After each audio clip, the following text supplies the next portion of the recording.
Pond across the pond with Barry and Chad.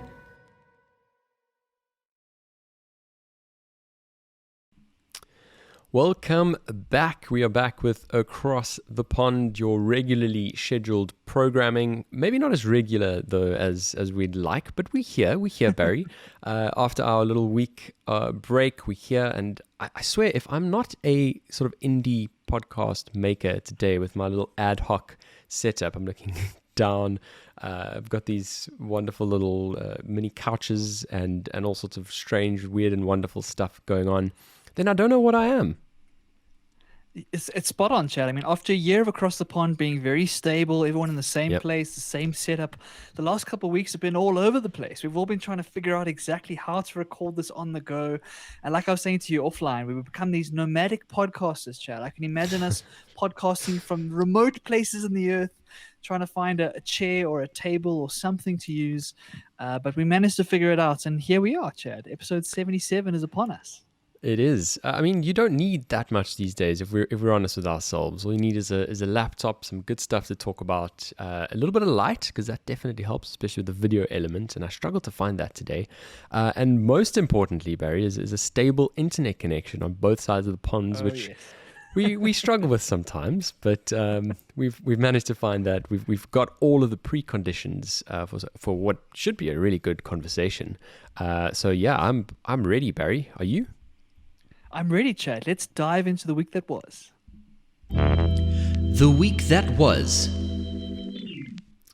The week that was, lots of stuff happening this week on my side of the pond. If you've never joined us before, I'm Chad, I'm in London, and Barry, my co-host, is in Johannesburg. So on my side of the pond, we've got some announcements this week, quite a bit actually.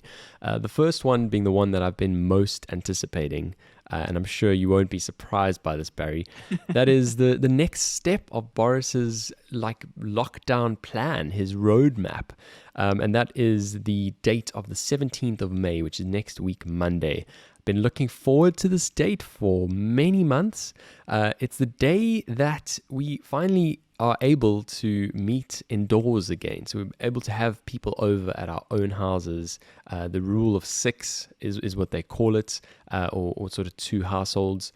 And I mean, indoor entertainment restaurants actually open inside. We've got up to 30 people outside. That's all happening.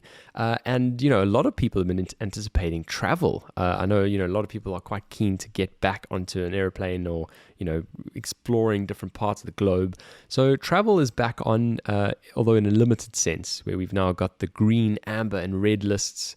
And much to my dismay, South Africa is still firmly stuck in the red list over there, which is not surprising, I guess, but very, very disappointing, certainly for those of us who do want to go back and catch up with friends and family and have a wedding, hopefully, one of these days. But certainly for those that are on the green list, I know Portugal, the Madeira Islands, it's a limited list at this point in time. But that is the next step of the UK's roadmap. Feeling very optimistic about it. It's really good to hear, Chad. After all the chaos and after all the talking about these various stages and whatnot, it's really nice to feel some progress and feel like, cool, we're moving on to the next part of this whole thing.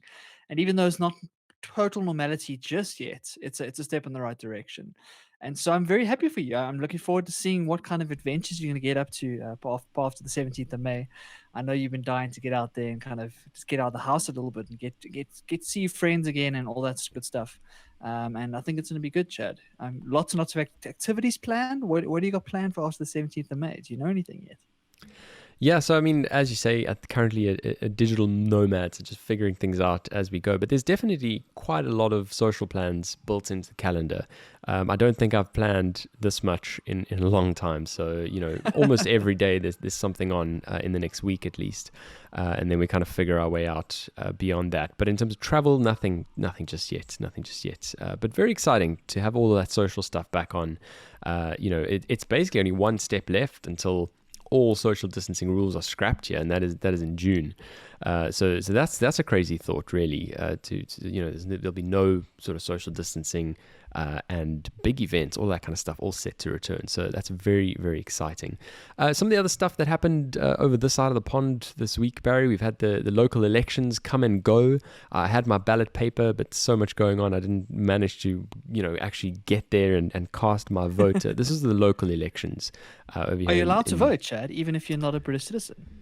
Yeah, so you are. You basically have to register, obviously, beforehand, and I guess there's certain criteria for that. But so long as you're on the voters roll, you have an address, all that kind of stuff, you're eligible to vote. So could have gone, didn't go, but basically the kind of brief story there is that it was a resounding victory all in all for the Tories, for the Conservative Party. And, quite an embarrassment really for Labour.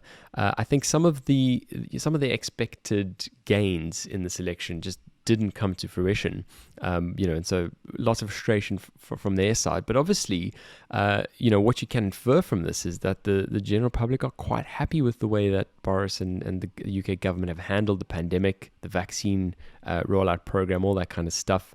Sort of, I guess, happy with everything else. So I guess that is a conclusion in itself, and it's certainly something to be said for that.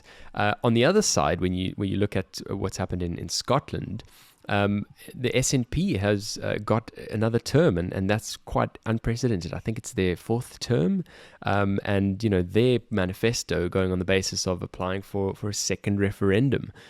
We've been talking about this a little bit as time goes on, the idea of Scotland wanting to go independent. And so, it's really quite the landscape at the moment, where Nicola Sturgeon of the SNP wants a second referendum, and she's sort of promised her people that and has been voted in on that basis. But Boris doesn't. And so what you have is you had the last one, which was in 2014. And Boris kind of saying, well, the results of that should last for a generation type of thing, where there's a population now that kind of are keen to look into this, keen to look at Scotland breaking away. And so where we're at the moment with this, Barry, is there's a possibility that this lands up in the Supreme Court because of the split of power between Westminster and Hollywood. I think not Hollywood. It's not Hollywood. It starts with an H. My bad. Basically in Scotland, and so the Supreme Court will need to decide whether Westminster has to actually give the go-ahead for this sort of referendum to take place. But it's going to be an interesting landscape to watch over the coming months. I'm really curious to see what happens, Chad, because it's one of those things that during the whole Brexit situation, it was very top of mind and everyone was discussing it and it was a very big deal. And then this pandemic kind of came in and kind of put it to the side of a bit. People sort of forget about that and sort of focus obviously on the virus.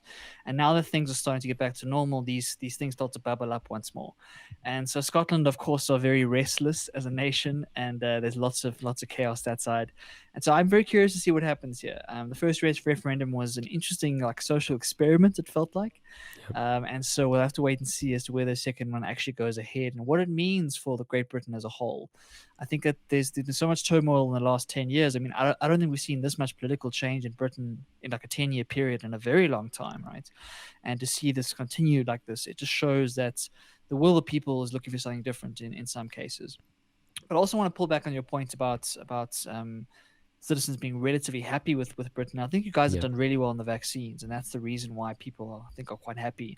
If you look around the world, Britain's vaccine rollout has been probably one of the best of all the countries, and so that's obviously a big deal in this environment and showing that your government is doing a decent job. So what remains to be seen is when things get back to normal and you kind of go back to some of the old political debates before the virus. How does that impact voting and whatnot? So lots of interesting things to watch when it comes to British politics. And Chad, I'm sure you'll be keeping a beady eye on what goes on. Absolutely will be. I mean, just to echo on your point, Barry, I think it is really interesting because there's been lots of criticism on Boris for the high number of deaths over here in the UK, and certain countries starting to kind of catch up on that death number. But as you say, it's the vaccine program that's actually been the redeeming factor for him, really. Today in Parliament, he was saying that he's going to be authorizing a review into the government's handling of the pandemic. So obviously the parts that didn't go as well. But I do think that it's quite an interesting thing that the people have been able to kind of forgive some of the the pieces that didn't go so well, for the bit that was a resounding success. Yeah, definitely. It's people forget things quickly, Chad. It's one of those things where the moment it goes out of the news cycle, people stop. They forget that they're angry. It's like when you have an argument with someone, you argue for so long, and you forget why you were arguing in the first place. And it's one of those things where the news cycle just keeps going. And so, as long as you can redeem yourself, as long as there's some path to accountability, and the fact that he wants to get this review going is a good step. It shows, okay, listen, Yeah. we maybe didn't get things right. We maybe got a couple of things wrong, and let's try and figure out what they were, so we can move forward. And that's all you ask for from a leader.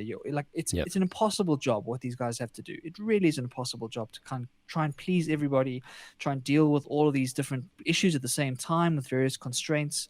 And so all you can ask for is when things go wrong is some sort of accountability. And rather than shifting the buck, trying to figure out why did this happen and how can we avoid it going forward. So yeah, I'm not a huge fan of Boris in general, but I think what they've done over the last couple of months has been quite impressive, even from a neutral perspective. Yeah, no, fair enough. And Said, who's also tuned in live while we're doing this, is asked about Brexit as well, which I think is also definitely a relevant point to mention. Is that Boris did get Brexit done in one form or another. Something that was dragging for such a long time. At least has now had some finality, and obviously you can debate the merits of the deal that came across in the end, but a lot of voters happy with an outcome rather than none, and a lot of pending uncertainty kind of going on and on and on. So just moving on, Barry, to some other stuff that happened this week. We saw yesterday the Queen opening Parliament, and I've never watched this before. I don't know if you have, Barry. It's quite the formal affair. Loads of obviously protocol, as always in these kinds of events, and quite an eerie setting where previously you would have had a gallery that was packed with people, all sorts of attendees invited from various walks of life, and now it was very kind of it was just hollowed out, really. Just a few people socially distancing. Obviously she would normally have had Prince Philip walking with her down into the relevant section, and it just had that slightly eerie feeling because of both of these things. Have you ever watched it before, out of interest, before I get into what it was? I haven't, Chad. It's something that sounds fascinating though, because there's so much tradition and so much kind of history in English parliaments and the Queen and whatnot. Was this the Queen's first public appearance since Prince Philip's death? Do you know? No, so she did have one engagement before this, but this was certainly, I think, the biggest one since his death. Yeah. Interesting. Yeah, it's one of those things where everything feels weirder without people there. It's like I was watching a hockey match just like literally just before this recording, Chad. And when you see no one in the stands, it just feels different. Like you watch a soccer match with no one in the stands, it feels so different. And I, for one, am looking forward to seeing a place that's packed with people to give it that atmosphere and that vibe that it requires. Even in Parliament, which is not like a sports thing, but it's still, you still want to feel like it's the will of the people. You still want to feel like it's a consensus being built, rather than over Zoom, which just doesn't have the same effect. Yeah, no, completely agreed, and yeah, I agree. It was a bit eerie, and hopefully we'll get back to having people in all settings going forward. But just in terms of some of the contents of that, and I guess the importance of it, why the Queen opens Parliament. So essentially, she has her speech, the Queen's speech, and basically in that speech outlays all the priorities of her government for the year ahead. And there's loads here. We obviously can't get into everything, but I'm just going to run very quickly through the list of what some of those priorities will be, which I think is quite important to do. And this is talking to all of the impending bills that need to kind of go through the process, get royal assent. So it's kind of all the stuff that's on the radar at the moment. So obviously, the vaccination program, we've kind of spoken about that. The Queen actually spoke about 5G and broadband and the importance of that, which I thought was really quite interesting. Obviously, a crucial step to leveling up, which is the kind of language that's been happening at the moment.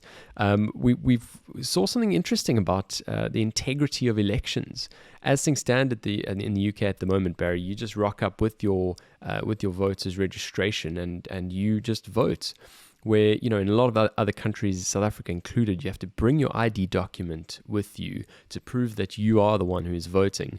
And so, quite a few kind of calls to close that hole, which is certainly interesting. It's definitely bringing about kind of interesting debates here in the UK about, I guess, discrimination and the ability to have, not everyone has a driver's license, so they might need to add an extra form of ID that somebody might need to get. Ground rents. Now, this has been quite the topic for anyone who rents or who owns a place on a leasehold basis. So you basically lease it for hundreds of years, and it's because you're not technically the owner, you have to pay a ground rent to the owner. So there's a scheme at the moment to get rid of that, which I definitely think is a good thing in the long term. Education being quite an important one here, addressing all of the lost learning that's taken place during the pandemic, of which I think that effect is going to be huge. So the ability to, I guess, catch all of those students up for all of the lost learning in all of these lockdowns would be a great thing. And then also talking to lifelong learning and borrowings, being able to kind of, no matter how old you are, be able to take courses to further your knowledge as your life goes on. Talking about greenhouse gases and carbon emissions, there's a net zero greenhouse gas target of by 2050, which is for a whole country certainly optimistic for the whole region, for the UK. We've got increasing sentences for serious offenders, increased spending on basically upholding the NATO commitment, so defense and all of that kind of stuff, among many other things.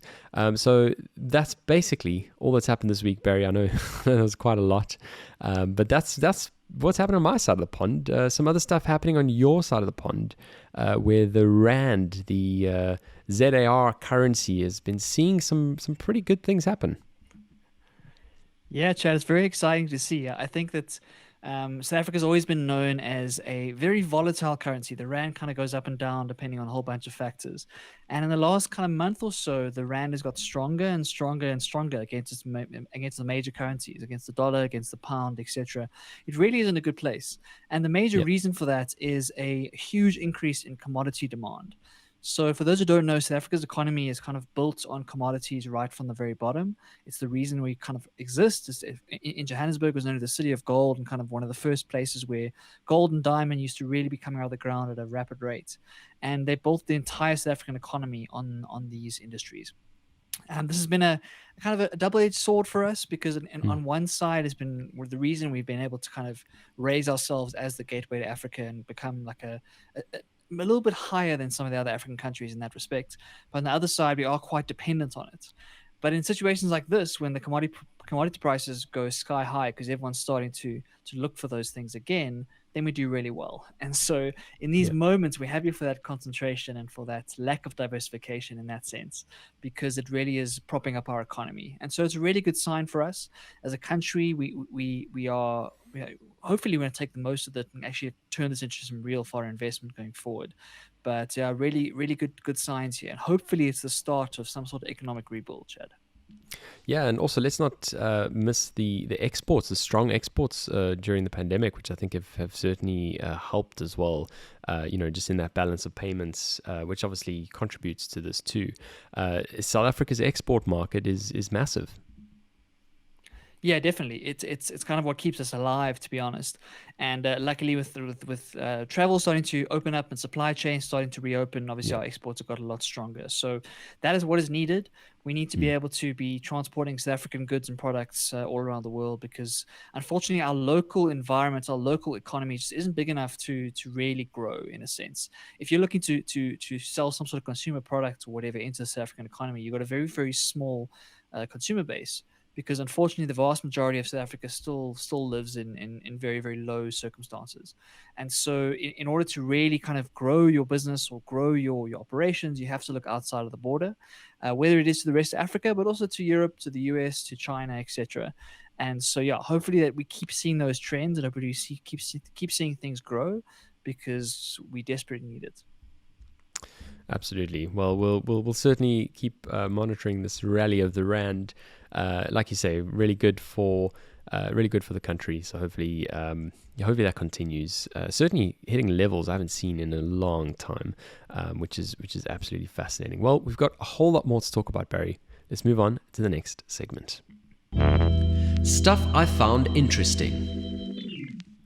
I'm not going to spend too long in this area of the podcast, Barry, but I came across a little article on the BBC talking about a surge in book sales in 2020 as the UK rediscovers its love of reading.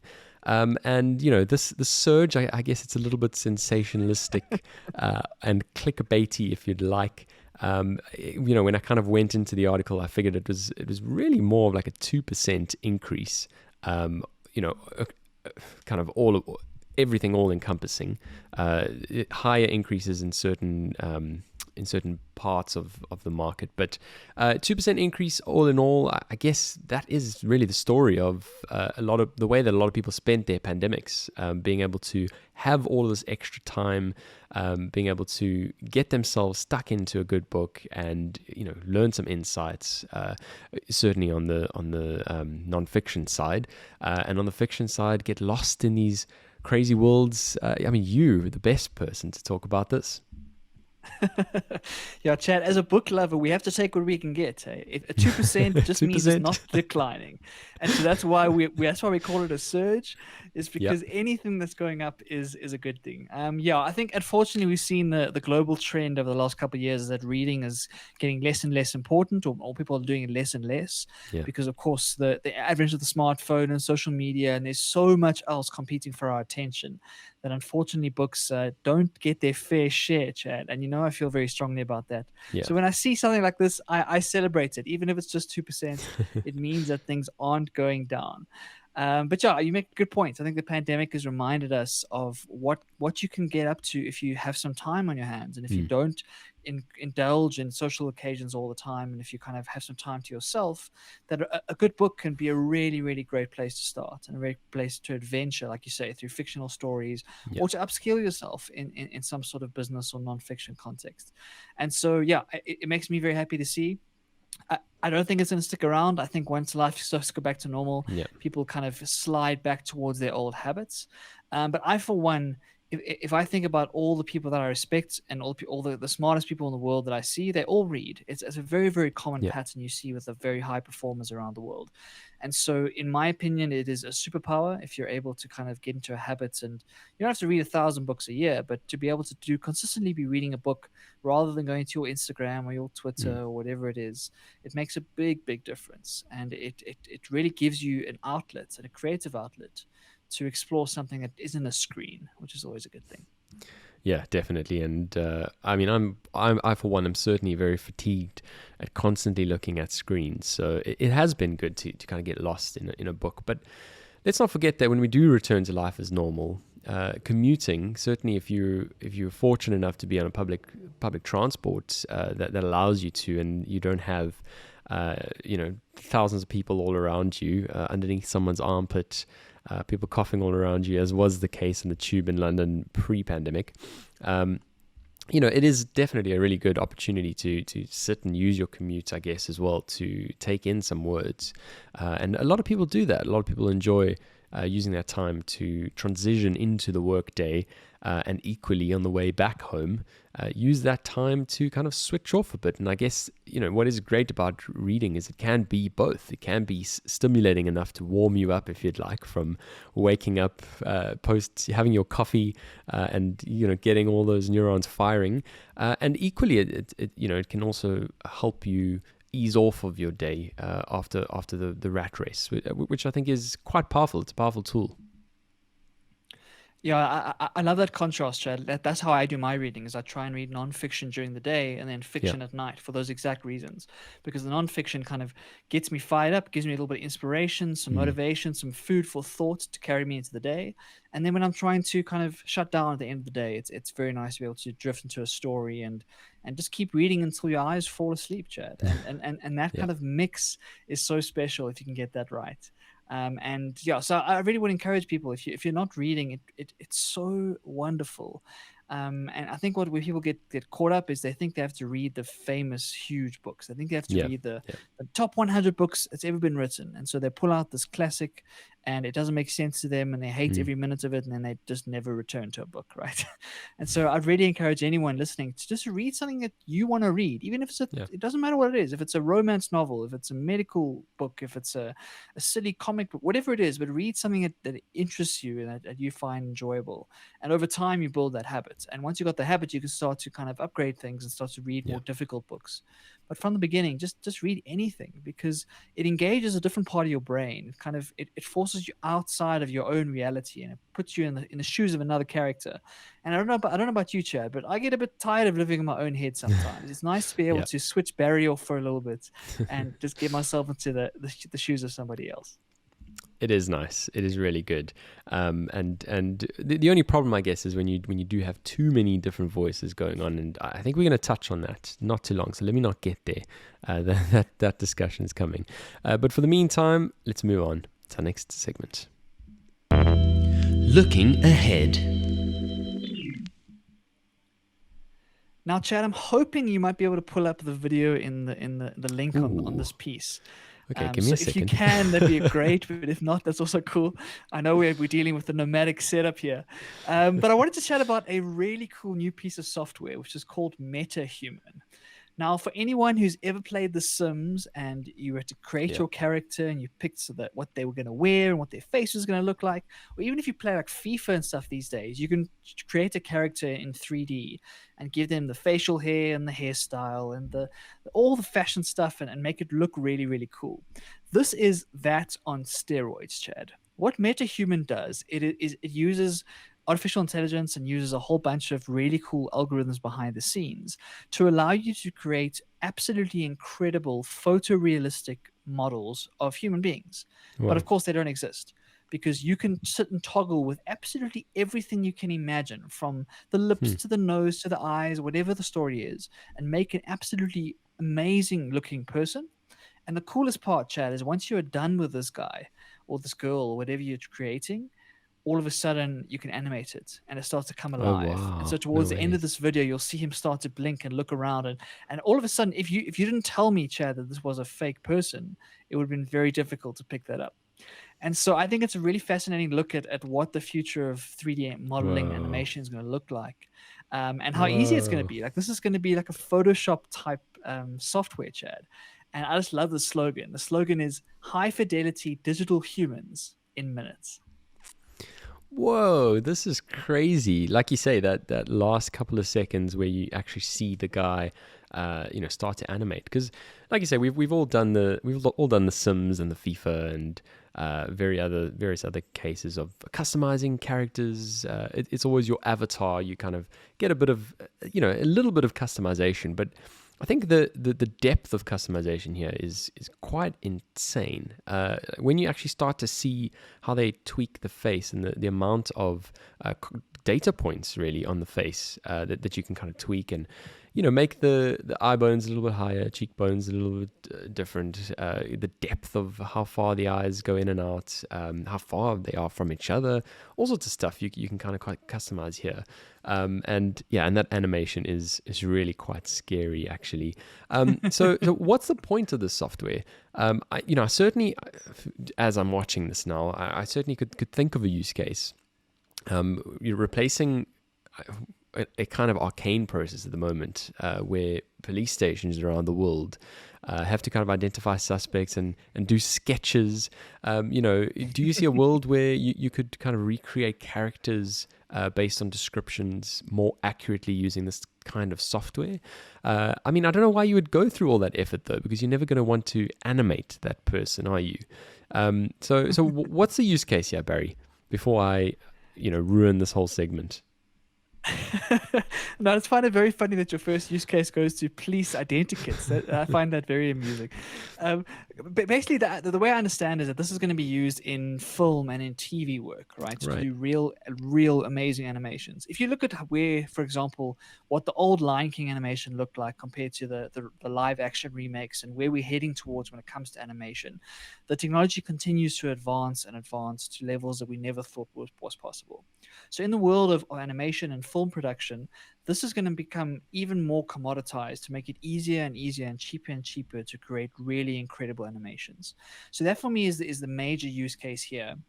Cool. These sorts of models used to take millions of dollars of investment and hours and hours and hours of work and like huge amounts of resources and expertise to pull off frame by frame these different Mm. animations. And if you look at how Disney was started and how they would draw every single Yeah. Yeah. frame individually, millions and millions of them, it's just absolutely flabbergasting that you would get to a 1 hour movie at the end of the day. And so that is where I see this going, Chad. Is it's going to transform the way that animation is done and make it easier and easier for you to do animation.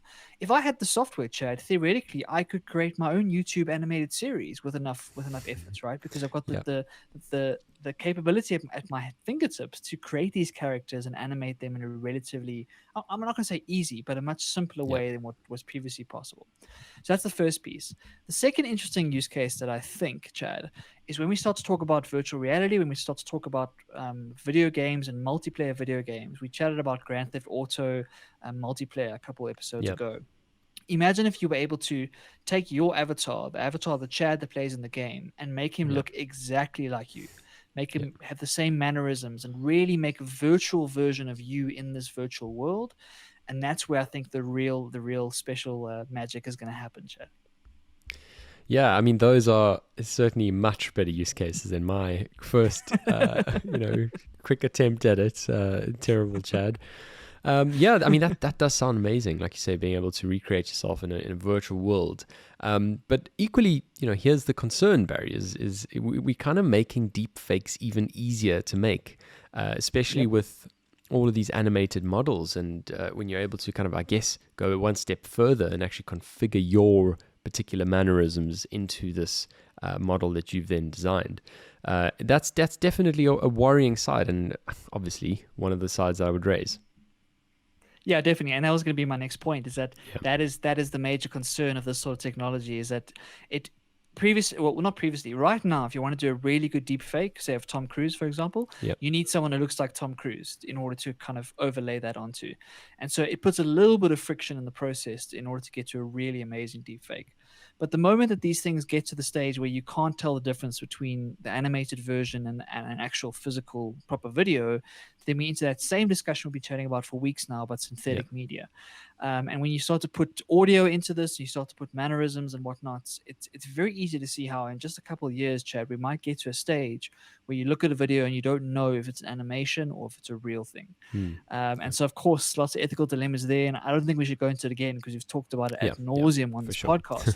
But I just wanted to raise this platform as just another example of how this technology is becoming cheaper and more accessible by the day. It feels like every week I come across a new advancement in this stuff that is going to make like deepfakes and synthetic media as easy as Photoshop, as easy as kind of some of these mass consumer apps, so that you don't need a PhD in animatronics or anything to kind of get this right. You can just kind of sit at home like myself, watch a YouTube tutorial, and have your digital human in minutes, as they say. Yeah, that certainly is fascinating. I definitely enjoyed watching through it. I think we'll drop that link down below to the video for anyone who does want to see it. Certainly an interesting piece of tech. But I do have to wonder at the moment how many people are going to be using it to justify its creation, because these pieces of software are not cheap to make. Big teams of developers.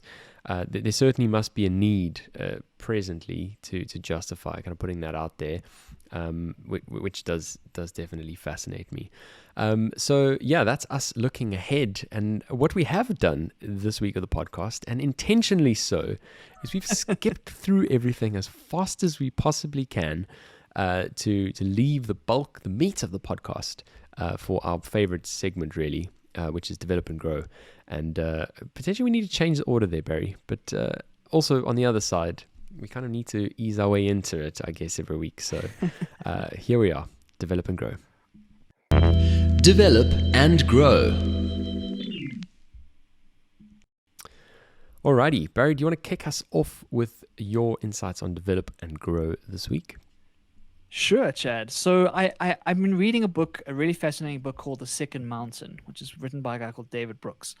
And the key idea of the book is that we all have two phases in our life. We have almost the first phase where we're in our early 20s and we all we care about is accomplishments. When you're young, what you're trying to do is you're trying to build a career, you're trying to build a family, you're trying to build status in the world, you're trying to prove yourself. It's almost this like ego play because you don't have the wisdom yet about life to know that none of that stuff actually matters at the end of the day, right?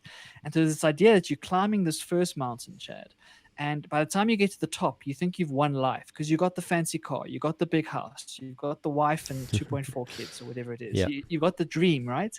And you realize that none of that stuff actually fulfills you. And it's just kind of materialistic and status type things. And it draws this wonderful metaphor. When you stand at the top of that first mountain, you realize there's a second mountain. And that's the one you should have been climbing all along. Right. And the second mountain, in his analogy, is this idea that you should be caring about how can you help people? How can you do things that mean something to you? How can you serve a mission that's bigger than yourself? How can you not care about your individual stuff so much and try and contribute to a community or to some mission that matters to you? And so it's a wonderful analogy and a great book. And it's something that I'm trying to take into my life and trying to kind of ruminate on a bit. So I'll definitely come back once I've finished the whole thing and we can chat about it in detail. But there was one quote, Chad, that really stood out for me this week, and I just wanted to raise it and kind of get your thoughts on it. And the quote goes like this: "Living online often means living in a state of diversion. When you're living in diversion, you're not actually deeply interested in things. You're just bored at a more frenetic pace." What are your initial kind of thoughts to that? What do you think about that kind of quote, Chad? I love it. When I saw it, it just kind of struck me straight away because it's so true. We are constantly just switching between things, but because we're bored, not for any other good reason, because we're bored, because we have this like nervous twitch almost to constantly switch between things, and we've said it a few times in the podcast. You end up just doing everything worse. But also, what I feel like you end up with, Barry, is you end up at the end of the day just unsatisfied. None of that stuff actually satiates you. It's like, drinking sugar kind of thing. You get your sugar rush and then you straight back on kind of yearning for more. You just need more sugar. Strangely enough, it's how I think a lot of us live our days at the moment, is because we'll have one little bit of boredom. And this actually reminded me of your newsletter that you released a few weeks ago. I don't know how long ago it was. Talking about, I think it was called activation energy, Barry, where before you actually start to do something meaningful, whatever it is, there's this activation energy that's required. It's this kind of choice. It's a switch you need to flick in your mind to decide, okay, cool, I'm going to step into gear now and I'm going to start doing something meaningful. But what that requires, obviously, is to turn off all the distractions and kind of allow yourself to be bored, because it's a necessary part of the process. You're going to hit those slumps. You're going to hit those moments where you're uninspired, or those moments where you don't know what step to take next. And obviously there's a risk there. So I feel like what we're doing at the moment is we're avoiding all that risk, and we kind of just filling ourselves, filling up our times with other things to do, instead of confronting those moments, which are kind of a necessary part of the process. Yeah, I love that interpretation. I think it's so true. And I love the second part of the quote where he says, bored at a more frenetic pace. Yep. That kind of really sums up a lot of my days where I'm not in my best, Chad, is when I get to the end of the day and I feel like I've been busy. I feel like I've done a whole bunch of stuff. I've got a couple things on the to-do list I've checked off. I've been in a couple calls, been in a couple meetings, but I look back on the day and I'm like, what has actually changed from this morning till now? Like, what has actually moved? Which balls have been pushed down the field? Yeah. And that's always a difficult one, because often there aren't any, because the stuff I've been doing just doesn't matter in the greater scheme of things. Yeah. It's very easy to trick yourself into thinking that you're busy, and I do it all the time. And what this book is trying to challenge, and it's challenging me specifically, is that instead of trying to do 20 different things and being completely pulled between contexts and transitioning between this and that and trying to hold all these things in the air, what if you invested that time into one thing? Yeah. Into one thing that really fulfilled you and that really meant something to you? How much better of a life would that be? And how much more productive and accomplished would you be as a person? And I think it's such an important thing to be able to say, cool, if I'm going to spend 4 hours on something, it's going to be really meaningful, because that's a lot of time. Like you say, it takes a lot of sacrifice to be able to Yeah. spend 4 hours straight on something. And I just don't have that in my life these days. I don't have a thing that I'm investing all of that time into, because Yeah. I'm trying to do 1,000 different things at the same time. And so I think it was a good reminder for me, is that often the things that mean something take time. The things that are actually I'm gonna look back on in my older years and say that I'm glad I did that.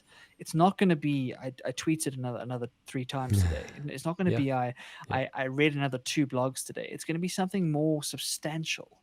And we often kind of get caught up in the junk food of life. We get caught up in this junk Mm. food dopamine cycle, and we're not actually getting real food. We're getting this fake stuff because it's easier. It doesn't take as much willpower or discipline.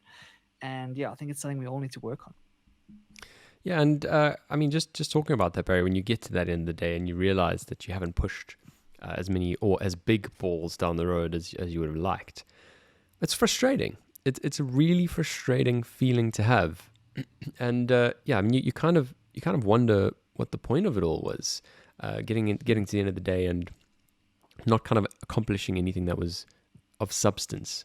I've felt it many times, certainly over the last couple of months, where, like you say, you kind of you feel like you've been using up your time. Obviously, you've been using up your time. You got to the end of the day, you feel like you've been doing stuff that's relatively important, but ultimately, when you look at that to-do list, or you look at anything that you want to achieve, your bigger sort of goals, you haven't really moved any of them forward, and that's a really frustrating feeling. It kind of talks me to that Margaret Thatcher quote that I mentioned not so long ago, about the day where you've done it all and you didn't think you could have. Yeah, it's quite frustrating, don't you think? Yeah, definitely, Chad. It's a very common feeling, and I think it's become even more prevalent in today's age, because we just don't have the concentration spans that we used to have because of all these distractions. I mean, our phones are distraction machines, and so it's very difficult to kind of get into those deep work states. But it also goes beyond work, Chad. I can see a parallel in the world of relationships. So, for example, if you compare going to Instagram and liking and commenting on 30 different friends' photos, compared to phoning one friend and having an hour conversation with them and Yeah. actually finding out how they're doing. It's a huge difference in the quality of your relationships. Even though on Instagram you feel like you're connecting with people because you're getting the feedback, you're getting the DMs, you're messaging back and forth, you feel like you're connecting with somebody. Yeah. But it's so different to actually sitting with a friend one-on-one and actually having a genuine conversation. And so that I think is another great analogy here, is this idea of when we're online and we think we are connecting with people because we have all these Facebook friends and we have all these Instagram followers and we are liking and commenting our hearts out, it doesn't actually mean anything at the end of the day. What actually means something is investing in those relationships significantly offline and making plans to see people and trying to phone them or trying to kind of check in with them and get a real sense of what's going on, rather than the junk food layer that we all put on our Instagram, where we look like we're having the best life in the world. Yeah, that junk food layer is so real. It's so real. And when you just talk about, I guess, how we kind of convince ourselves that spending time on these junk food things are important. Just to address your point before this, I for example, this past couple of weeks, I've been editing through photos, and I was gonna have this big unveil where I posted everything, and posted it all, and at the end of the day, I was kind of like, okay, and then kind of just talking to, maybe rather having spent that time doing something bigger, something a bit more ambitious, something that would have actually resulted in something a bit more satisfactory. So it's an important point, and I think we all do it. We all kind of try to curate all of these things, put so much thought into what it is we're putting out there, and at the end of the day, it's all junk. Completely agree there. Yeah, definitely. It's something that you're never going to figure it out. It's never going to be an easy thing to do. But it's just a reminder to keep looking at your life and keep trying to invest in things that are going to last a test of time, right? Like a real friendship or partnership with someone is going to last a test of time. A bigger ambitious project that actually means something to you, regardless of what it means to anybody else, that's going to last more in your memories than an Instagram post you made 3 weeks ago. And so I'm not saying we have to give up all of the junk food. I'm not saying we have to Yeah. kind of Yeah. write off social media and go live in a cave and be a monk. But what I'm saying is that we have to be honest with ourselves about where our time is being spent. How much of your time is going to building assets, building things that are really important to you and that are investing in skills and in knowledge and in relationships that really matters to you, and how much of your time is being spent on the stuff that is actually inconsequential when you look at the bigger scheme of things. And that's what this book is all about, is that this first mountain that we all climb is so unnecessary, and if we could just get to the second mountain as quickly as possible and ignore the first mountain, we'll have a much more fulfilling life. But for some reason, even though we hear these things time and time again, we all feel like we have to climb the mountain first just to make sure that they're not lying. Just to make sure, if I buy Yeah, that have to car, check. I just want to check that I'm not super happy at that point. Because if I buy that car and I realize that after 2 weeks the novelty wears off, then it's like, okay, cool, everyone else was right. But why can't we just believe them, Chad? Why can't we just take that wisdom and ignore those things and actually go for something more meaningful? I don't know.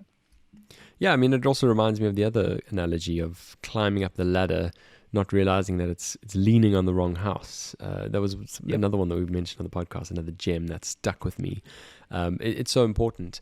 But you're right. We have to live our own experiences as much as kind of learning from others' mistakes. You kind of, it doesn't hit the same spot as learning a lesson through making a mistake. Which is why we're imperfect beings. I mean, imagine in school, instead of teaching you about some form of algebra you'll never use, for the rest of your life, you basically had to study a long list of lessons that other people, important people, have learned. I mean, do you think any of those lessons would stick with you? No, we're gonna verify them for ourselves, of course, because we somehow feel that we are different and our experience is going to be different. But as you say, 80% of the time we get there and we realize actually there was some wisdom in that statement, and potentially I should have learned something from that.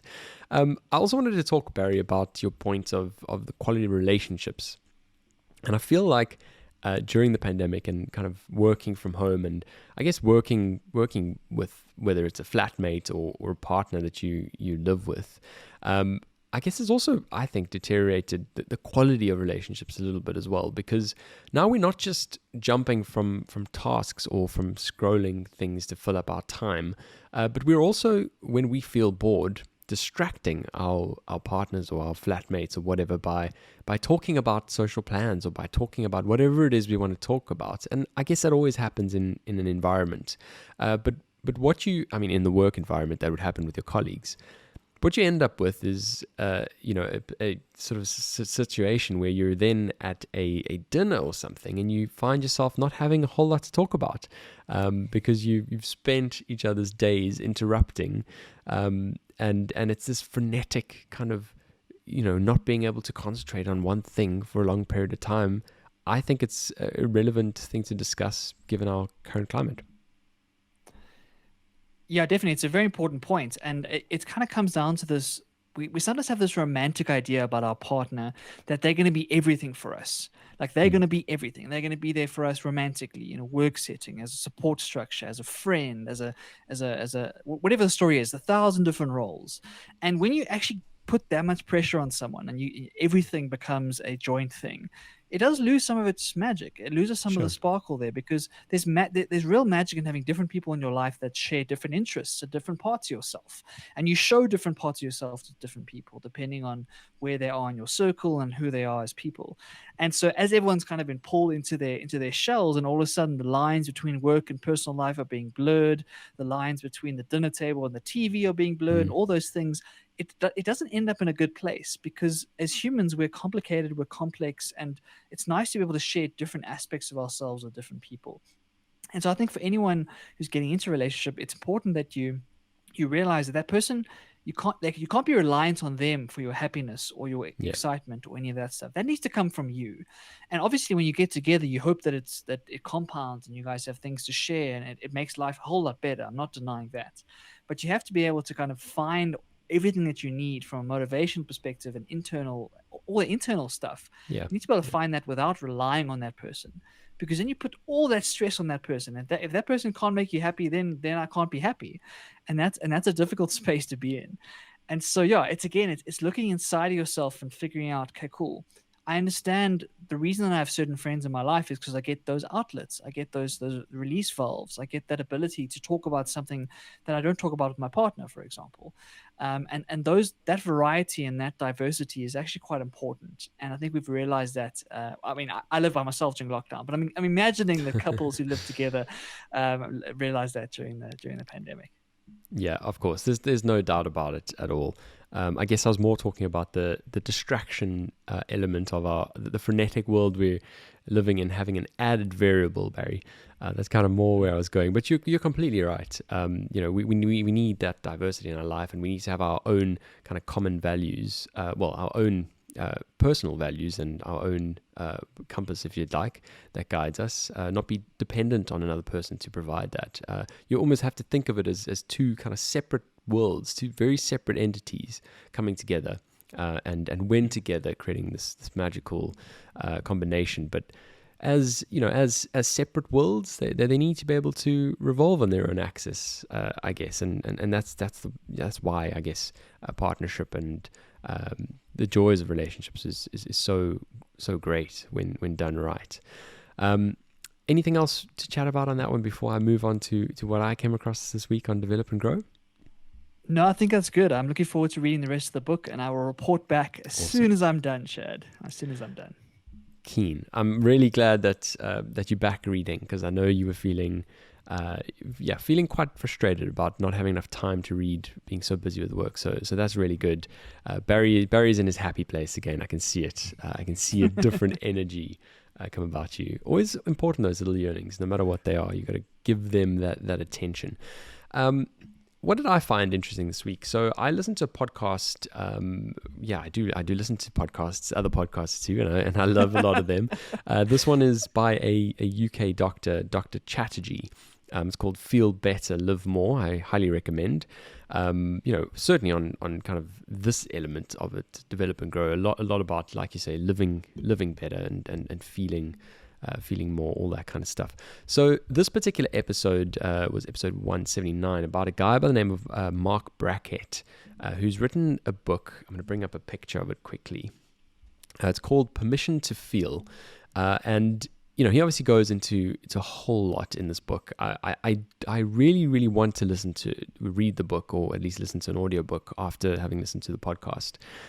He's come up with this ruler system, which basically talks through sort of identifying emotions, being able to kind of respond to them, going through the whole process of it. And I think, emotional intelligence is a really key topic that I think a lot of us haven't really spent enough time in. There's one thing to say you're feeling sad, but it's another one to go 5 layers down and go into the specifics of it. He's released a chart that comes with this book. There's an app for it as well. I certainly want to cover this all in detail when I've kind of gone through the book. But as he was talking about it, and just, I guess, talking about his own experience, emotional experience, he threw out this idea, which I thought was really quite fascinating. This idea of his hot air balloon. And I think it's a tool that we should all really use. I know we all do it in some ways, but to think of it as a hot air balloon, for me, just kind of hits another level, really. And that is when in your life you are facing a crisis of whatever sort. I know we blow up crises in every facet of our life, but when you've hit a roadblock in whatever it is, get into your hot air balloon, escalate yourself above the ground, where you'll be able to then get a kind of bird's eye view at everything and be able to kind of put into perspective how important this perceived crisis is in the bigger picture. Be able to kind of take inventory on everything else that is going right in your life. And with that gained perspective, and now that you're in the hot air balloon, you'll be able to kind of come back down to the ground with a better view of how important this is or isn't. And I think just as a kind of way to think about this, Barry, I think it's a very useful tool to get ourselves out of our heads when things just aren't going right, and we're feeling really frustrated, nothing's going well. To kind of put it into perspective. Well, yes, I've got a stable job. Well, yes, I've got a roof over my head. I've got a loving partner. I've got wonderful friends. I'm settled in a country that isn't currently firing rockets at each other. All of that kind of stuff. There's a lot to kind of take perspective on. So I love this idea, the hot air balloon idea by Mark Brackett. What do you think? That's so cool, man. I love these sorts of little thought experiments or little analogies because they're able to communicate so much more than just the words, right? And we think, as you were describing that, Chad, I was imagining this idea of in that moment where I feel overwhelmed and chaotic and angry or frustrated, that ability to kind of just leave my body for a second and look at the situation not inside of my own head. Just that mental exercise is very valuable in, like you say, changing my perspective on things and making me realize that what I might be getting angry at or concerned about or worried about might actually be much smaller than I realize. But because I'm in my head, it feels like it's the end of the world. Definitely. It feels like everything is falling apart.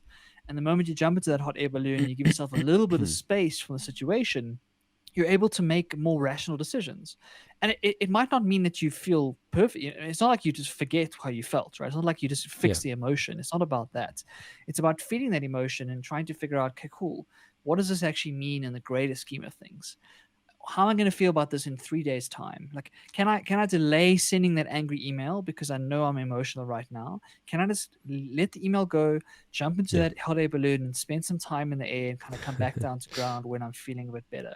Yeah. And so I love it, Chad. I think it's a great thought exercise, and it's something that I can imagine on your desk if you're having a tough day, is getting a picture of a hot air balloon and just putting it on your desk somewhere, and just as a little reminder, a little memento that when things are not going the way you want them to, like, it's not the end of the world. Just jump in the balloon, get some space, get some air, and figure out exactly what the perspective should be. Because that's all life is. Life is just perspective. Now, nothing that happens to you is happening to you because of some personal vendetta. It's just that's how life works. And you can choose to see it in a myriad of different ways. You can choose which sorts of glasses you're going to put on to view that experience. And the meaning that you imbue on it is going to determine how you live your life. And so that choice is something we often don't think we have. We think that it happens to us, and the way we react is the way we react, and that's just how it is. But if you get in the hot air balloon and you realize, oh, wait a minute, there actually are a couple other choices here. I don't have to respond in that way if I don't want to. I think it's beautiful, Jed. Awesome. I'm glad you loved it as much as I did. It struck me straight away, and it's definitely going to be something that I'm going to be using in the future. And I think we also have to mention here, Barry, that this week is Mental Health Awareness Week as well.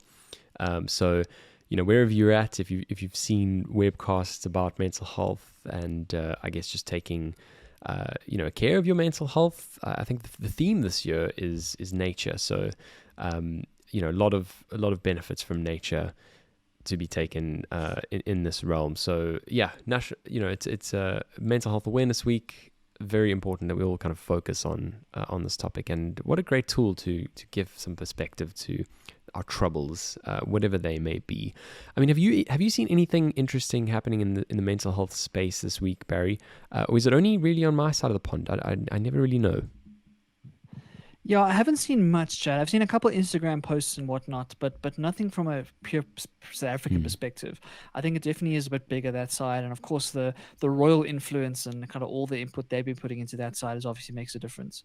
But I think it still is crucially important. It's something that I've started to realize over the last couple of years, that it's the most important thing to worry about, to be honest, is your mental health. And I think in today's world where we are disconnected from each other, we are kind of living in isolated silos, we do live this online life, it's more and more prevalent. And so I think for anyone, it's a great reminder to keep check on that. Check in with your friends. If you have strong friends who you think are strong, but you don't know what's going behind the scenes, check in on them and make sure they're doing okay. Make sure your family members are doing okay, and just kind of try and be there for each other. Mental health needs to lose its stigma. And I think we're getting there, but we're Yep. still not there yet. It needs to be an accepted practice where I can phone a friend and say, listen, I'm really feeling down today. I'm really feeling shitty today about myself.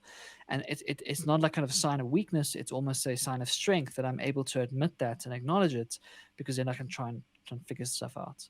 And so, yeah, we chat about we chat about it a lot on Across the Pond. And in fairness, Chad, every week should be Mental Health Awareness Week, to be honest. Yeah, completely agree. And I guess that's how we treat it. But, for the rest of the world, this week is Mental Health Awareness Week. So if never, well, this is your time to kind of look into that part of yourself.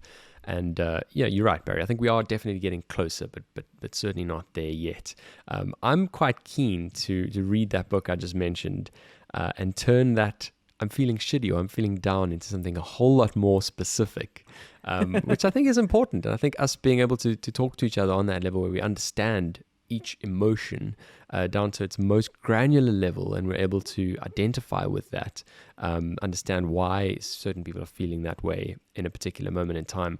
I think, just all of us having that bigger vocabulary in a topic that is this important, I think is going to make the whole world of difference.